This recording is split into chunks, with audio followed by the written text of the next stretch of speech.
বাংলাদেশের অনেক রাজনৈতিক দল যাদের কোনো অফিসও নাই, ঠাই গোজার জায়গাটাও নেই, নামে মাত্র একটা সাইনবোর্ড আছে, তারাও নিবন্ধন পেয়েছে। অথচ আইন জনগণ দলকে দেখলাম তাদেরকে নিবন্ধন দেওয়া হয় নাই। কেন দেওয়া হয় নাই? নির্বাচন কমিশন থেকে যৌক্তিক কোনো কারণ দেখাতে পারে নাই। আমার মনে হয় তারা বলে উপর মহলের কারণে বা নির্দেশে দেওয়া হয় নাই। তো উপর মহলটা কারা, এটা আমরা আজও খুঁজে পাই নাই।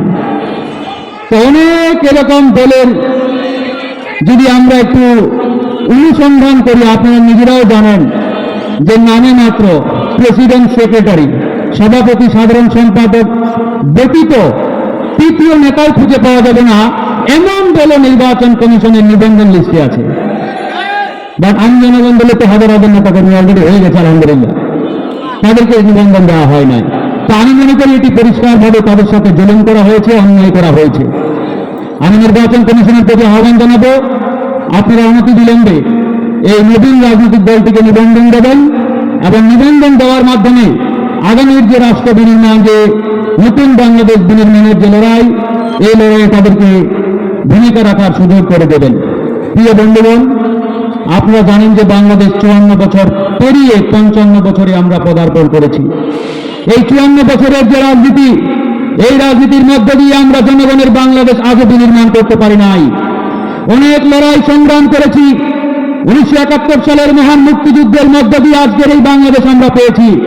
কিন্তু মহান মুক্তিযুদ্ধের যে লক্ষ্য, যে উদ্দেশ্য, 30 লক্ষ মানুষ শহীদ হয়েছেন, যে কারণে সেই বাংলাদেশ আজও বিনির্মাণ করতে পারি নাই। এরপর 1990 সালে আরেকটি লড়াই হলো, ফ্যাসিবাদ মুক্ত করলাম 1990 সালে বাংলাদেশকে। কিন্তু সেই স্বৈরাচার পতনের পরে জনগণের বাংলাদেশ আমরা বিনির্মাণ করতে পারি নাই। আবার 2024 সালে এসে আরেকটি লড়াই করতে হলো, রক্তক্ষয়ী সংগ্রামের মধ্য দিয়ে আবার ওই দেশকে আমরা স্বৈরাচার মুক্ত করলাম, ফ্যাসিবাদ মুক্ত করলাম। এই যে বারবার জীবন দেওয়া, রক্ত ঝরানো, এটা কি আমরা অব্যাহত রাখবো? কিয়ামত পর্যন্ত এইভাবে চলতে পারে না বন্ধুগণ। তাই আমাদের আজকে আওয়াজ তুলতে হবে, যে বাজারে রাষ্ট্রীয় ক্ষমতায় আসুক না কেন, যারাই ক্ষমতায় বসুক না কেন, জনগণের পক্ষে কথা বলতে হবে, জনগণের অধিকার আদায় করতে হবে, জনগণের বাংলাদেশ বিনির্মাণ করতে হবে। সেই লড়াই এখনো শেষ হয় নাই, যেটি ইতিমধ্যে আমাদের আম জনগণ পার্টির সম্মানিত আহ্বায়ক ডক্টর রফিকুল আমিন সাহেব বলেছেন যে আমাদের লড়াই এখনো শেষ হয় নাই। কথা আসলেই সত্য। অসংখ্য মানুষের জীবন, রক্ত ঝরানোর পরেও এই বাংলাদেশকে আমরা আজ মুক্ত করতে পারি নাই। আমার অসংখ্য ভাই বোন এখনো রাজপথে নেমে আওয়াজ তুলে আমার অধিকার চায়।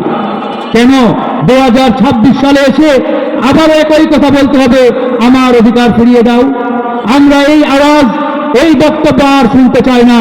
আমাদেরকে নতুন বাংলাদেশের পথে হাঁটতে হবে। আজকে যারা রাষ্ট্রীয় ক্ষমতায় আসছেন, আমরা বিশ্বাস করি তারা জনগণের যে অধিকার, জনগণের যে প্রত্যাশা, যে ডিমান্ড, যে আকাঙ্ক্ষা, সেটি বাস্তবায়ন করবে, এটা আমাদের বিশ্বাস। ইতিমধ্যে বাংলাদেশের নবনির্বাচিত প্রধানমন্ত্রী, মাননীয় প্রধানমন্ত্রী জনাব তারেক রহমান, তিনি যে উদ্যোগগুলো নিয়েছেন, আমি মনে করি বাংলাদেশ পরিবর্তনের জন্য ইতিবাচক উদ্যোগ তিনি গ্রহণ করেছেন। মনে রাখতে হবে, তারেক রহমান যদি সফল হতে চান, দেশকে সফল করতে চান, তাহলে তার চতুর্দিকে যারা আছে এদেরকে ভালোভাবে মনিটরিং করতে হবে। এই ব্যক্তিগুলোই ওনার সফলতা কিংবা ব্যর্থতার জন্য যথেষ্ট। তারা যদি ভালো ভূমিকা পালন করে, বিএনপি সরকার সফল হবে, আমরা এটা চাই। আর একটি কথা বলেই শেষ করতে চাই, প্রিয় বন্ধুগণ, আমরা একটি চাঁদাবাজ মুক্ত বাংলাদেশ বিনির্মাণ করতে চাই।